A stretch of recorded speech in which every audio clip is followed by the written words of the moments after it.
সকাল সকাল ছাদ বাগানে চলে এসেছি, নিয়ে এসেছি সবজির খোসা এক বাটি আর একটা ছোট্ট বাস্কেট, যাতে করে একটু সবজি তুলবো, কারণ ধনেপাতা শেষ হয়ে গেছে আর একটু শিম লাগবে রান্নাতে, কারণ পালং শাক করবো। আর সেজন্যই দেখো এই যে শিম তুলে নিচ্ছি। আর 9টার সাইরেন বেজে গেছে, শুনতে পাচ্ছ তোমরা, 9টাই বাজছে, সকাল সকাল রান্নাই করি আমি। আর খুব তাড়াহুড়াতে এই কাজ করতে চলে এসেছি, শুধুমাত্র সবজি তুলতে। আর এই যে মজা, এই মজা বলছি কারণ হচ্ছে যে নিজের গাছের সবজি তোলা, আর যখন প্রয়োজন তখন তোলা যায়। তো ঝটপট এই সবজিগুলো তুলে নিচে চলে যাব, রান্নার কাজে লেগে যাব। এখন বাগানে একদম থাকার সময় নেই।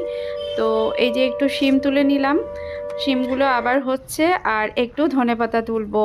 এই যে ধনেপাতাটা, সেটা হচ্ছে একটা নাকচম্পা ফুলের যে টবে আছে সেখানে লাগানো হয়েছে। তো এখনও ধনেপাতা হচ্ছে, আশা করি কিছুদিন এখান থেকে ধনেপাতা পাবো।